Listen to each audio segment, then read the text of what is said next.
পাট শাক যেমন উপকারী তেমনি খেতেও ভীষণ মজা।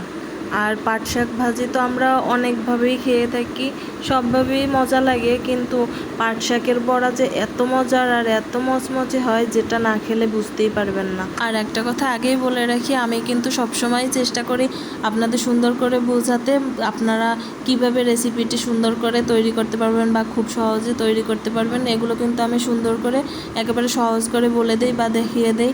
আর সবসময় চেষ্টা করি বাঙালি রেসিপি তৈরি করার জন্য, বাঙালিয়ানা খাবারগুলো আপনাদের সামনে তুলে ধরার জন্য। তা এই ধরনের সুন্দর সুন্দর টিপস বা সহজ রেসিপি পেতে, বাঙালি খাবারের রেসিপি পেতে আপনারা আমার চ্যানেলটিকে অবশ্যই সাবস্ক্রাইব করে রাখবেন।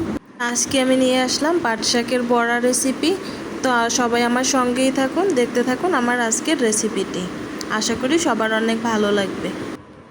এখানে আমি পাট শাকের বড়ার জন্য নিয়ে নিলাম পাট শাক। পাট শাকগুলোকে আমি কেটে বেছে পরিষ্কার করে নেব। আর রান্না করার বেশ কিছুটা সময় আগে ধুয়ে নিব, কেননা এর জল ঝাড়াতে অনেক সময় লাগে।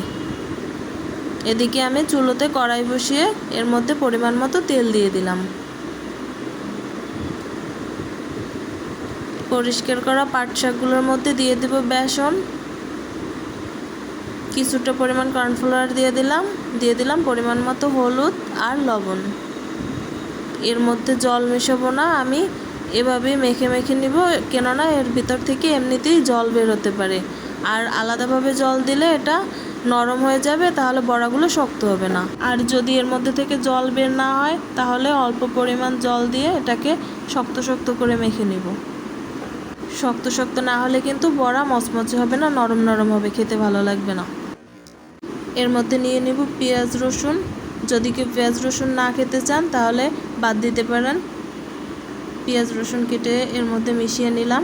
পাতাগুলোকে কিন্তু ঠিক এইভাবেই শক্ত শক্ত করে মেশাতে হবে, নরম হলে কিন্তু বড়া ভালো লাগবে না।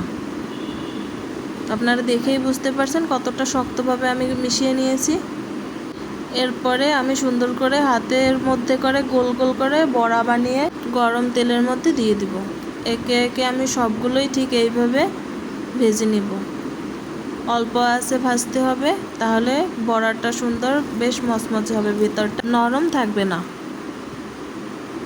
সবগুলোকেই ঠিক একইভাবে আমি গোল গোল করে এই তেলের মধ্যে দিয়ে দিব। দেখতেই পাচ্ছেন কতটা লো আঁচে ভাজতেছি।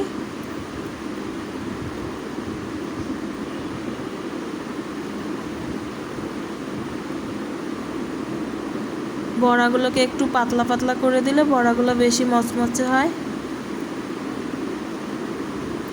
আমি কিন্তু খুব একটা পুরু করে দেইনি। বড়াগুলোকে এপাশ ওপাশ করে ভাজতে হবে। যখন দেখব ওই পাশ ভাজা হয়ে গেছে, তখন আমি বড়াটাকে উল্টে দেব।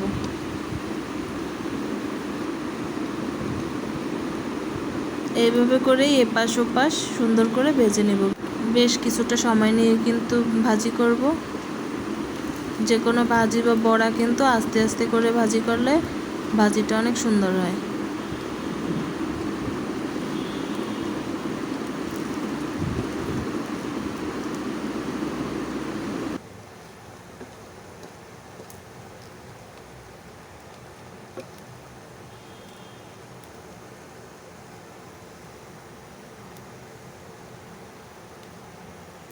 দেখতেই পাচ্ছেন কতটা সুন্দর কালার এসেছে, আর দেখে নিশ্চয়ই বোঝা যাচ্ছে যে বড়াটা কতটা মচমচে হয়েছে।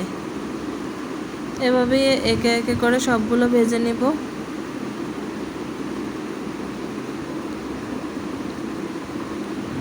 দেখুন, দেখেই কিন্তু বোঝা যাচ্ছে বড়াগুলো ভাজা হয়ে গেছে। যে বড়াগুলো ভাজা হয়ে গেছে ওইগুলোকে আমি আগে তুলে নেব। ভাজি হওয়া বড়াগুলো আমি সবগুলোই একে একে তুলে নেব।